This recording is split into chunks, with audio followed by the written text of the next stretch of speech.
Lot of it is fiction, but there is some substance to it.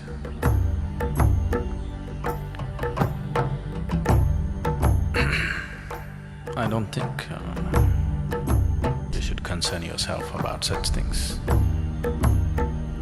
Don't try to see people's aura.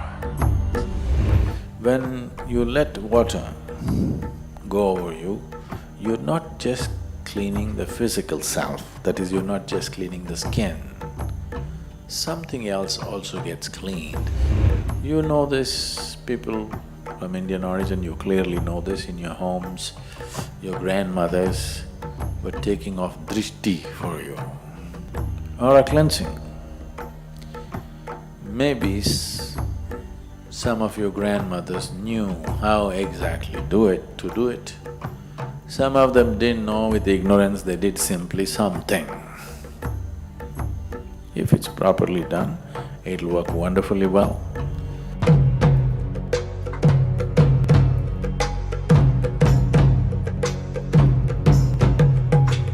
Every substance on the planet has a certain field of energy around it.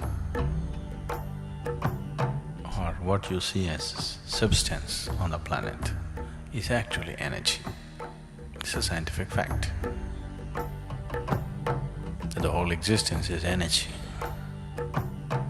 One part of the energy has manifested itself into a certain level of reverberation which makes it a physical form. Another part of the energy does not manifest itself into a physical form, but it still has a form. So that form, which is not yet physical or refuses to become physical, but still maintains a form, that's an aura. Or that's being called an aura. Auras are of many kinds. One can carry from a pitch black aura to a pure white aura. Between these two, there are a million shades. Essentially, the physical, mental, emotional, and the energy status of who you are right now, in a certain way, is represented by your aura, or it's visible through the aura. Too many fancy things have been told about it particularly by the New Age community today. Lot of it is fiction, but there is some substance to it.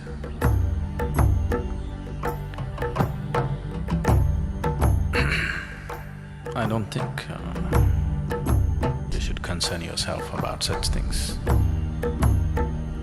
Don't try to see people's aura. Aura is the periphery of the person. I would like you to look a little more at the core of the being, rather than looking at the surface. Surface is for the doctors, because they want to fix some physical part that may be going wrong with somebody. Surface should not be the interest of a spiritual seeker. This is more surface than the skin. What you call as aura is even more superficial than the skin because it's even further out. So it may have certain… if one has the necessary insight, may have give you certain access to the nature of the person, but you're only looking at the psychological, emotional and physical structure of the human being. It is best people on the spiritual path ignore the aura, yours and everybody's, and focus on the core. If you're focused on the core, you will have a wonderful aura. If your focus is on the surface, you will have a miserable aura. So don't keep looking at other people's aura and your own.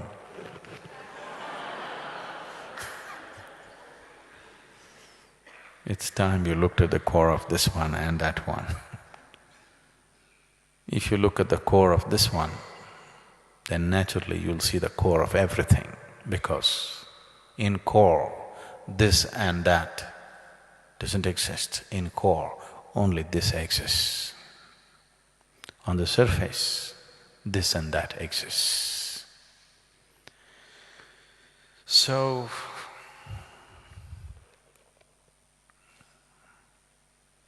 people said beauty is skin deep.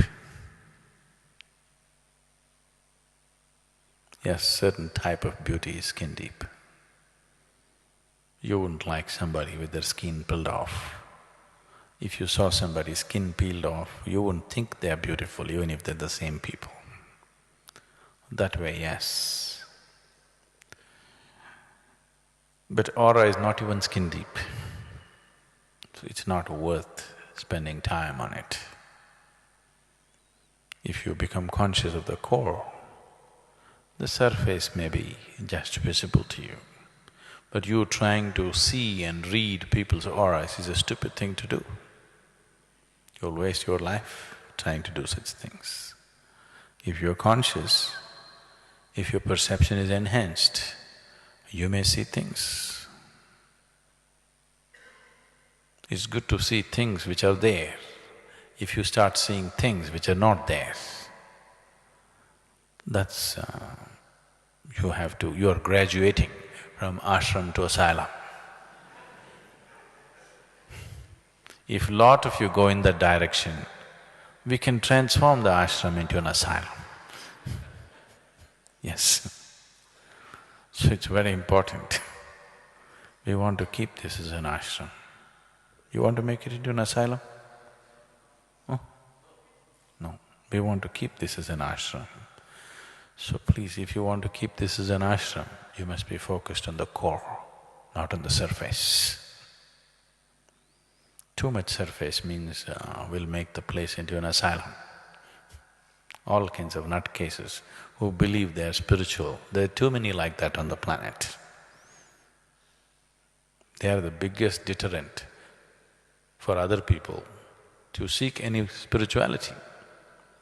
Because of too many nutcases like this, right-thinking people who are little more sensible don't want to have anything to do with spirituality. So, please don't make this into an asylum. If you need to go, we will promote you, but don't turn the place into an asylum.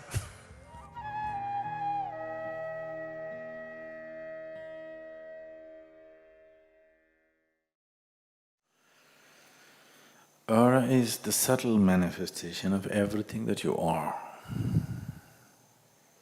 If you look at one's aura, you clearly know his physical health, his mental health, his karmic structure. In a way, his past and present. If he is stupid, even his future. Yes, only if you're stupid we can tell your future. Otherwise, we can only tell your past. Yes. So, aura is a certain manifestation of yourself, a subtler manifestation than the physical body. Keeping it clean is good. Is keeping your body clean good? Even if you don't understand, somebody sitting next to you understands that it's good.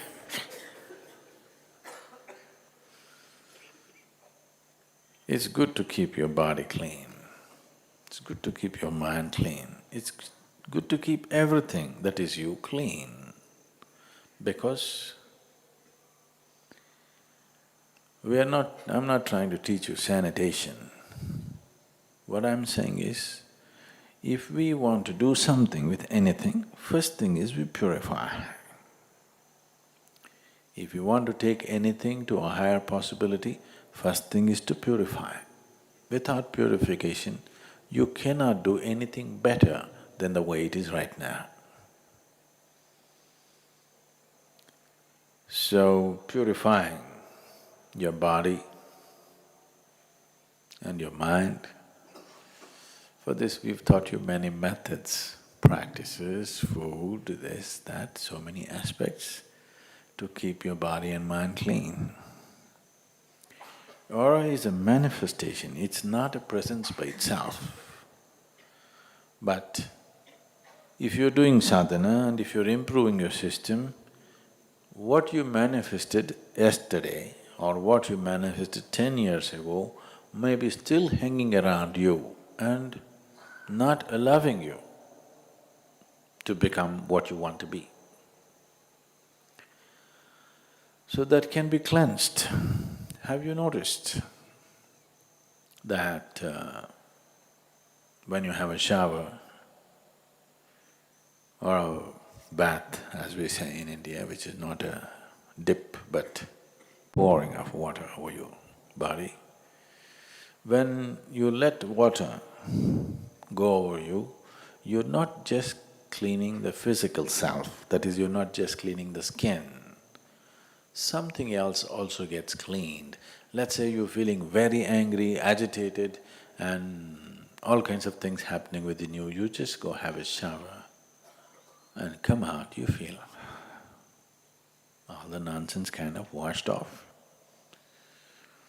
So, a shower is not just about cleaning the skin of your body, you can cleanse the aura to some extent because what you call as body is a manifestation or a play of 5 elements. So you can give yourself a water bath.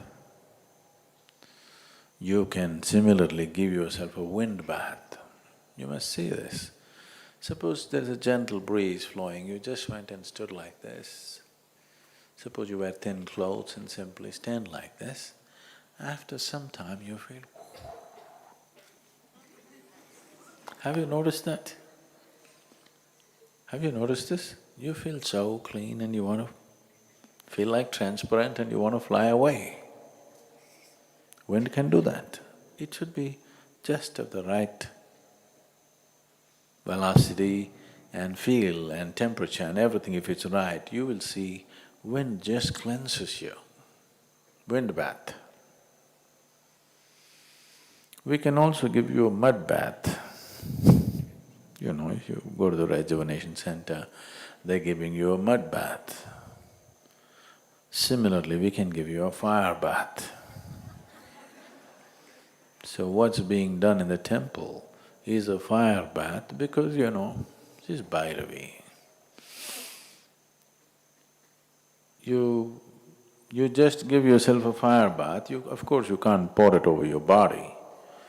You just touch the aura of your body in a certain way.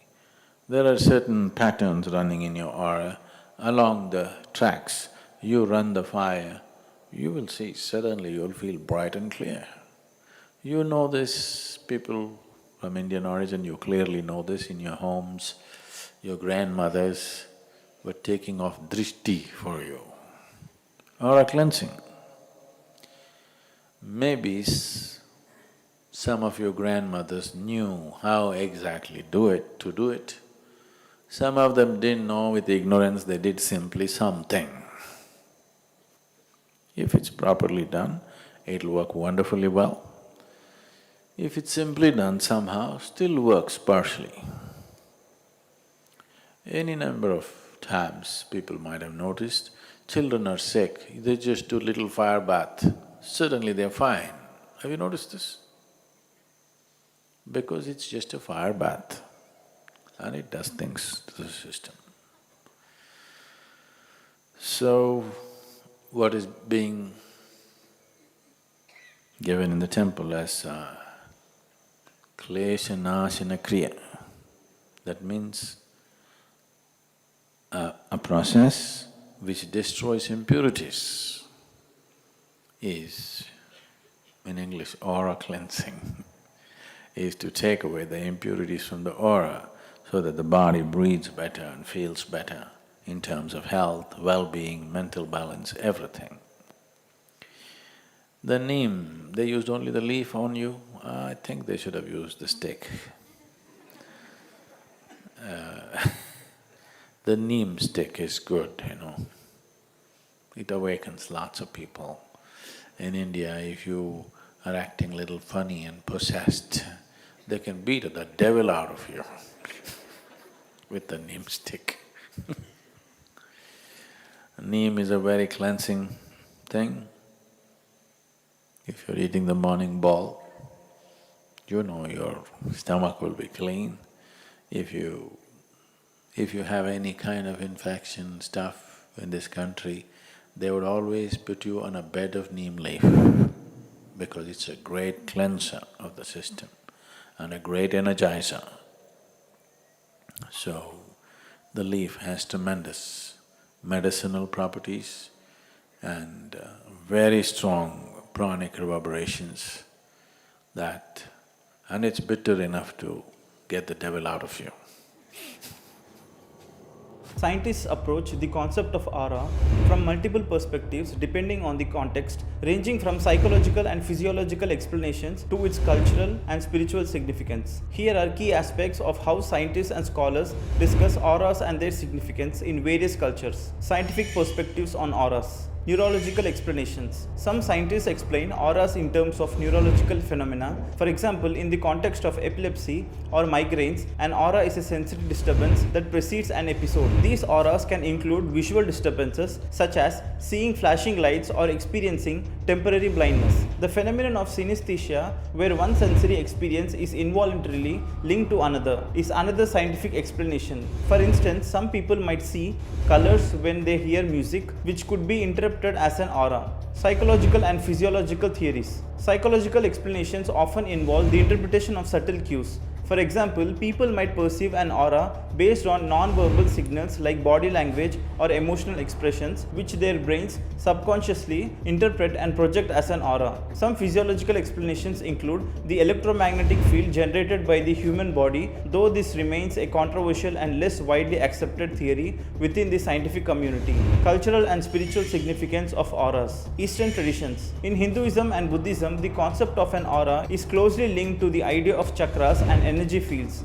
The aura is seen as a manifestation of the prana, life force, that flows through the body's energy centers, chakras. Different colors in the aura are thought to represent various emotional states and spiritual conditions. Reiki, a Japanese form of energy healing, also emphasizes the importance of the aura. Practitioners believe that they can manipulate the aura to promote physical and emotional healing. Western esoteric traditions. In Western occultism and theosophy, the aura is considered a field of luminous radiation surrounding a person, often visible to those with psychic abilities. Different colors and patterns in the aura are interpreted as indicators of a person's health, emotions, and spiritual state. Spiritualists and New Age practitioners often view the aura as a sign of spiritual development. Techniques as Kirlian photography, which purportedly captures the aura, are popular in these circles, though the scientific validity of such techniques is widely debated. Indigenous and shamanic beliefs. Many indigenous cultures have their own interpretations of aura. For example, Native American spirituality often speaks of a spirit energy that surrounds living beings, which can be pursued by shamans or those with heightened spiritual awareness. In various African spiritual traditions, auras are considered part of the life force that connects individuals to their ancestors and spirit world. Cross-cultural studies and interpretations. Comparative religion and anthropology. Scholars in these fields study how different cultures perceive and interpret auras, noting both the universal aspects of the phenomenon and the unique cultural variations. Cross-cultural studies highlight that while the concept of an aura is almost universal, its interpretation and significance can vary widely. This suggests that the perception of auras may be a common human experience filtered through cultural lenses. Contemporary views and integration. Holistic health and integrative medicine. In modern holistic health practices, the concept of the aura is often integrated into treatments that aim to balance the body, mind, and spirit. Techniques such as energy healing, acupuncture, and meditation are believed to interact with the aura to promote overall well-being. Skepticism and scientific scrutiny. While many people believe in auras and their significance, the scientific community remains largely skeptical. Most claims about auras lack empirical evidence, and purported methods of detecting or photographing auras, such as Kirlian photography, have not been conclusively validated. Conclusion: the concept of an aura is a fascinating intersection of science, culture, and spirituality. While scientific explanations often focus on neurological and psychological phenomena, cultural interpretations imbue aura with deep spiritual and symbolic meanings. This blend of perspectives highlight the rich tapestry of human understanding and the enduring quest to comprehend the unseen aspects of our existence.